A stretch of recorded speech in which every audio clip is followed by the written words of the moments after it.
Listen. And I'm here to share with you my top 6 tips on taking control of your nonverbal communication and mastering your body language. Hi, I'm Vanessa Ronan-Pearce. Hi, I'm Nina Farrow.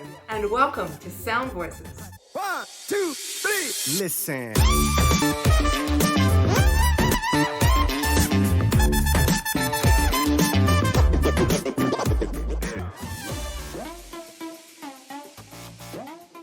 In this video, I will share my top 6 tips to be memorable and engage your audience for virtual or in-person events, meetings, and gigs.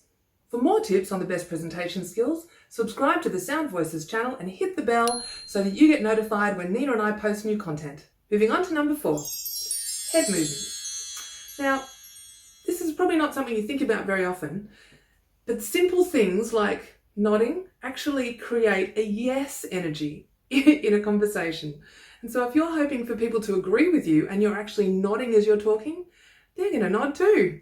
Because when people are engaged with what you're saying, we mimic each other, which is kind of fun. So if you're in person or online, watch what the people in the meeting are doing to see whether or not they're agreeing with you or they're looking confused. So if someone's shaking their head while you're presenting or performing, not so much for singers because you can't stop mid-song and ask a question, but you can at the end. So be aware of what your audience is doing. If they're shaking their head, say, has anyone got any questions? Or can I clarify anything? Because what you want to be seeing is head nods. And this is something that you can also be doing as well. And so if you're sharing information when you're presenting that is something that you're not happy about, you can shake your head because it emphasizes the point you're making. And then when you're providing the answer, you can also nod your head. So obviously, I'm exaggerating at the moment, but try it out when you start to do your speeches or your pitches. And for founders, this is really important as well. When you're talking about a problem that you're solving, you can use your arms and your hands, which we'll come to in a second, getting ahead of myself. But with your head, you can be shaking your head about the issue, about how unbelievable the issue is. And then when you start talking about the solution that you're creating, you can start to nod on the points where you want to make an impact. Gestures and movements. Now, I could do a whole video on this, particularly as if you've watched our intro video, you'll know that I have a degree in dance. So yes, I've been asked if I'm prepared to do my meetings in interpretive dance, which I always am, but I always get stopped. Anyway, so talking about gestures and hand movements, what you want to be doing is using your hands to emphasize points that you think are important, or using your hands to encourage the audience to come with you. So as I bring my hands in towards me, what I'm hoping is that your energy is drawn towards me. When I'm sharing something with you, I'm going to push my hands out and open. Because not only is this a welcoming gesture, it's also opening my body open to you. Hand gestures can also indicate if someone is nervous or even lying. So nerves will create shaky hand gestures, or if people are closed off like this or got their arms crossed, this indicates your emotional state. So be aware of what your hands are doing. If you're not sure what to do, start with them just by your side. And then when you start to practice, when you're speaking or performing, have a think about where you want to hold your hands and what you could be doing to use them more effectively when you're speaking or when you're singing. So for instance, when I'm excited, I use my hands a lot more, and I'll be using them as I'm pushing out and talking about things. And if someone's a bit more nervous, then they'll keep them closed. So you want to find a happy medium where you can use your hands and they feel authentic without it feeling too forced. But in order for it to feel authentic, you've got to practice first. When you're on stage performing or presenting, using your hands is much easier because you've got a bigger visual space. The audience can see all of your body, not just the square that I'm in when I'm talking to you on video.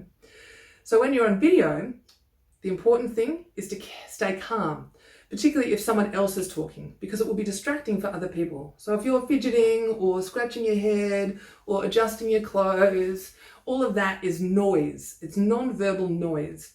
So what you want to do is make your non-verbal communication very specific and directed. So the more calm you are and the more focused you are, the less likely you are to fidget or do things that are going to detract both from the meeting and from your brand. And here we are at number 6, posture. So important, whether you're sitting, whether you're standing, whether you're walking, whether you're on stage, or whether in a virtual presentation. Because like smiling, posture can affect your whole biology.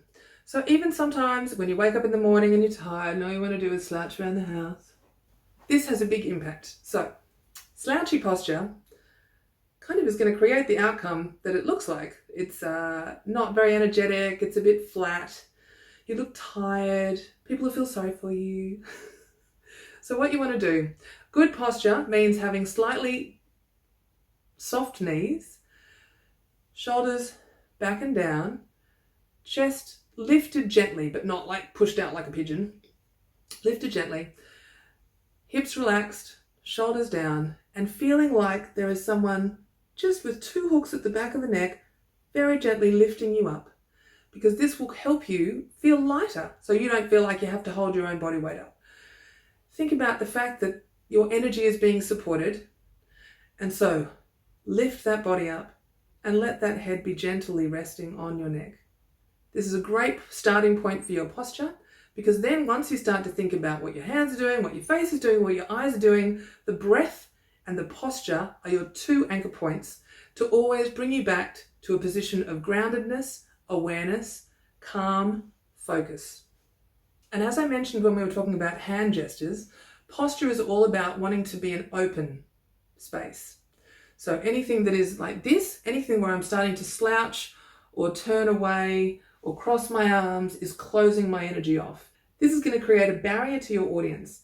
And so what you want to be doing is dropping the arms, and again, shoulders back, leading with the heart, which is opening the chest, and knowing that you're safe, that you're comfortable, that you're supported.